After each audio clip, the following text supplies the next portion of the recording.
Hey, it's me, Jimmy D, and welcome to the episode 5 review of Falcon and the Winter Soldier.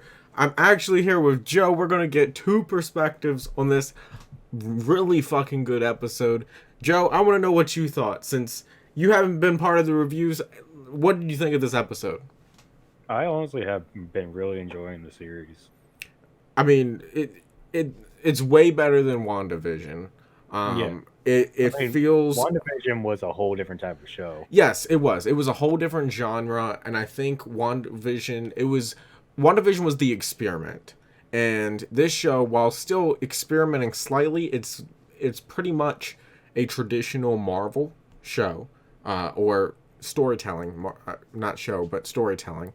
Um, and it's just really good, and it just has me at the edge of my seat.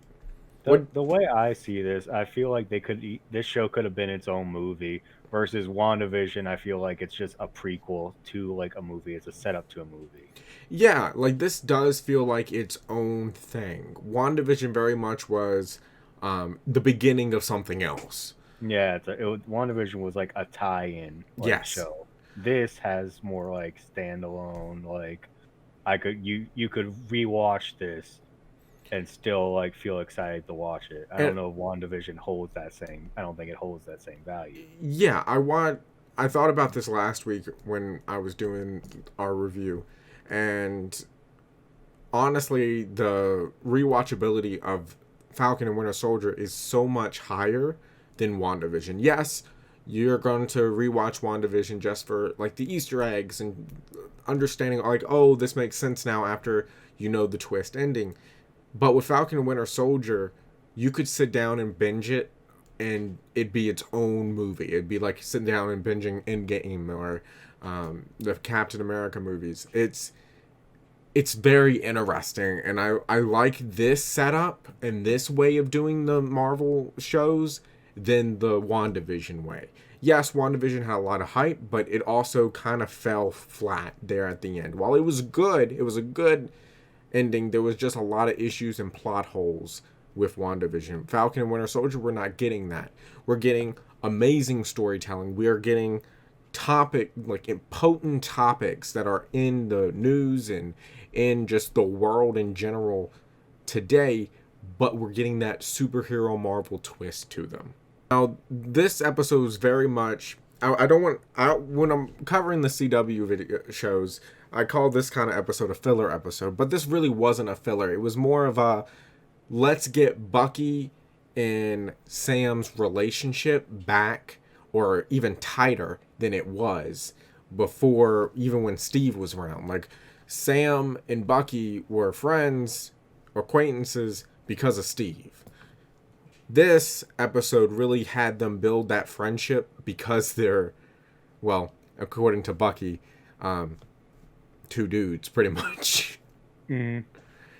Uh, Like the whole series starts out kind of, oh, well, the only reason like we're even talking is because Steve Rogers was both our friends. yes, and But this episode takes it to the next level. It's like, oh, maybe we can actually be friends mm-hmm. instead of basically mutual friends of a friend. And the whole sequence with the boat and Falcon letting Bucky stay over, like that all goes back to them building that relationship. And then the whole training montage, I think you're getting a lot of just character development and build up that we honestly wouldn't see in a movie because you wouldn't get the 20-25 minutes of Bucky at Sam's place just them talking and working on stuff. You wouldn't get that in a movie. It'd be so rushed, and you might get maybe like a 2-minute montage and that's Yeah, I was it. just about to say, if this was a scene of a movie, you you would have had Bucky showing up to help Sam on the boat for maybe about 30 seconds, Mm-hmm. some other little scene, and that would have been it. They would have been best friends at the end. Yeah, That 2 minutes. and here's the thing: we left with them getting closer, but it's not like they're best friends. Like Hmm. they still have room to grow, which I'm very interested in.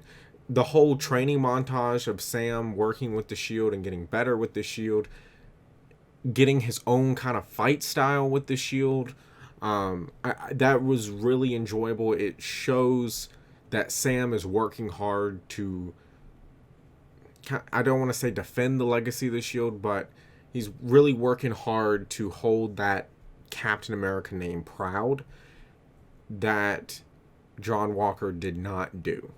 Well, he's trying to uphold like the legacy of Captain America, but I feel like he's also trying to create his own legacy. Exactly. While I think another big part of it is the fact that, and we mentioned this while we were watching the episode, John Walker is obsessed saying that he is Captain America. He is Captain America. I mean, he's building a ghetto garage shield, so like spray paint and everything. So, Oh yeah, no, if he doesn't end up at the end of this either in some looting bin, like rocking back and forth, being like, "I am Captain America, I am Captain America," mm-hmm. Um, I'd be a little disappointed. yeah, you got him saying he is Captain America. And one thing we pointed out was Steve never said he was Captain America. He said he was Steve Rogers. Yeah. He would just call himself Steve, and all across the board. He didn't really go by the title Captain America. People just called him Captain America. Like that's who he was to them. And I think that's a very, very important difference to showcase in the episode, because you get, I mean, he goes off on the Senate during his little hearing thing. Mm-hmm. I mean, He did not want to hear that he won Captain America. no, he didn't want to hear it. He just was gonna throw a fit. Um, but it's so enjoyable, and I loved every second of it. Um, It's almost like the serum also like has affected his psyche a little bit yes, and his mental state. yes, it really has, and it adds to the interesting factor. I think because, like, I wonder if the serum affects you based on your mental state when you take it. that could be a possibility, especially because this is not the super serum that Steve Rogers took. This is a recreate. This is a recreation based off of the blood of Isaiah that they kind of they redid. And they also said that Steve got a slightly different serum and all those other soldiers got a slightly different serum. Yes.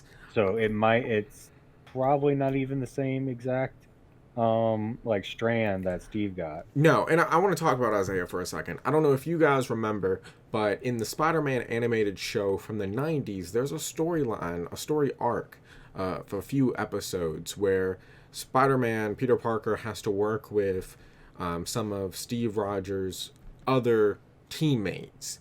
And one was a character that I don't remember his name and all, but I do remember it was an older African American gentleman who had the super soldier serum. It wasn't as strong as it once was, and he had a team behind him. And the Isaiah storyline that we're getting kind of reminds me of that, and it's very interesting. It's a nice little homage for those who remember that. And it's just overall enjoyable. I like that Captain America. I always call it Captain America because, like, it's the foundation. Captain America is the foundation for this whole show. But Falcon and Winter Soldier, I love how they're dealing with. It's a large scope, but it's very narrowed focus. You're focused on Bucky, you're focused on Sam, and you're focused on John Walker. That is it. You're not really focused on any other characters. While WandaVision, very short episodes, the focus was across the board. You had the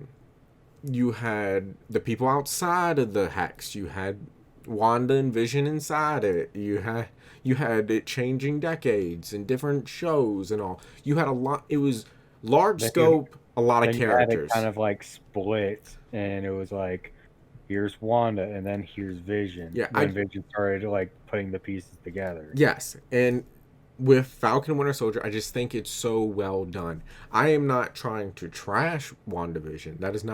That's not my objective here. I'm just saying I feel like Falcon and Winter Soldier is such well put together that WandaVision lacked in that area. Well, I think it's hard to compare them because They are two completely different genres. yes. They are. Joe, what would you rate this episode? Honestly, this is almost a near perfect episode. At least I think so far. Yeah, I probably would have given it a 10 if they just gave me the reveal of what's in this case. I mean, we know it's his suit. We know, like kind of what it is, but I just want to see a picture of it or something. Give me the details. Exactly. I'm give this episode a 9.5. Yeah, I'd give it a 9. Yeah, like it's really well done. It is right there. I do wish we had a little bit more John Walker in the fallout of what happened last episode. That was such a big, powerful statement, and it kind of just got brushed by. And I know we'll deal more with John Walker next episode, but I just feel like it was kind of brushed a little bit and not as well put together. That's why I deducted it about a 0.5 point there. But come join our Discord and hit that subscribe button if you want to keep going with this community and all these Marvel and DC shows. We cover pretty much all of them. I'll be covering Loki, and we do The Flash and Supergirl and Superman and Lois as well. So thank you guys so much for watching. Thank you, Joe, for joining me for this episode. Oh, no problem. And like always, we'll see you in the next one. Later.